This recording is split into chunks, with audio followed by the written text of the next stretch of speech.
Hi friends, DSC prepare అయ్యే వాళ్ళు ఎవరైనా ఉంటే ఈ టైం టేబుల్ ఫాలో చేయండి. నైట్ అవుట్లు చేయొద్దు. It's my big big big big big suggestion.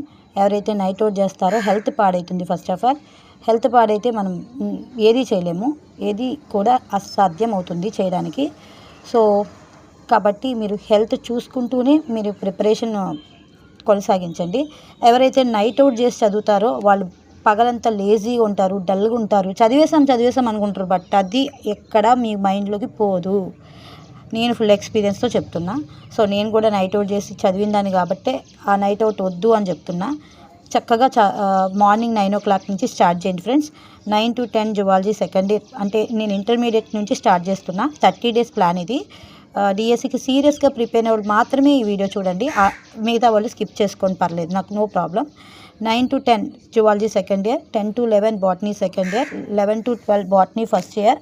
లేదంటే మీరు ఇక్కడ బాటనీ సెకండ్ ఇయర్ కూడా 3 days అది 3 days ఇది కూడా చదువుకోండి.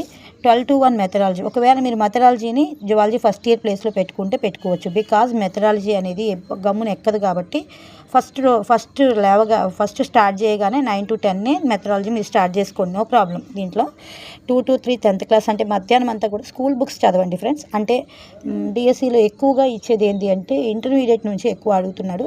సో ఇంటర్మీడియట్ ముందు మీరు ప్రిపేర్ అవ్వండి, తర్వాత మధ్యాహ్నం నుంచి స్కూల్ బుక్స్ చదవండి.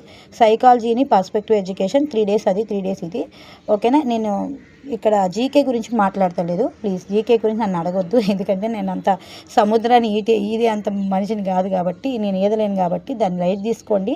10 marks ఉంటుంది, పర్లేదు. నేను లాస్ట్లో చెప్తాను ఎట్లా చదవాలి. ఇది మాత్రం 30 days ప్లాను.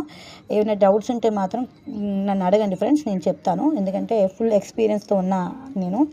సో ఎట్లా చదవాలి, ఏం చదవాలి అనేది ఇంకా ఫ్యూచర్ వీడియోస్లో కూడా చెప్తా. ప్రస్తుతానికి మాత్రం 9 to 10 జువాలజీ సెకండ్ ఇయర్ నుంచి స్టార్ట్ చేయండి. నైట్ అవుట్లు చేయొద్దు. 9కి స్టార్ట్ చేయండి. స్కూల్ టైమింగ్స్ అనమాట ఇవంతా కూడా. 9 కాడి నుంచి 6 వరకు చాలండి. ఇంతవరకు చదివితే సరిపోతుంది. అంతకు మించి నైట్ అవుట్లు చేసి నైట్ అంతా కూర్చొని చదివితే హార్మోన్స్ ఉంటాయి బాడీలో, అవన్నీ డిస్టర్బ్ అవుతాయండి. బాడీలో హార్మోన్స్ డిస్టర్బ్ అయితే బాడీ ఎఫెక్ట్ అవుతుంది, బ్రెయిన్ ఎఫెక్ట్ అవుతుంది, చదవలేరు. మీరు చదివేసాం అనుకుంటారు, నాకు తెలుసు 100% పీస్ఫుల్గా నైట్ ఉంటుంది కాబట్టి చదివేసాం అనుకుంటారు. బట్ అది మైండ్లో స్టోరేజ్లో అంత స్టోరేజ్ కాదు. పగలు యాక్టివ్గా ఉంటారు మనిషి ఎవరైనా సరే. సో యాక్టివ్గా ఉండేది మనమే కాబట్టి, మనుషులు కాబట్టి యాక్టివ్గా ఉండే టైం ఇదనమాట. 9 to 6 o'clock వరకు ఫుల్గా చదవండి. ఇంకెక్కువ చదవద్దు, చాలు. ఇంకా ఆశ పెట్టుకోవద్దు. ఇంతవరకు చదివి పర్ఫెక్ట్గా చదవండి, చాలు. ఏమైనా డౌట్స్ ఉంటే నన్ను అడగండి ఫ్రెండ్స్, కామెంట్ బాక్స్లో తెలియజేయండి. అందరికీ all the best. Never give up.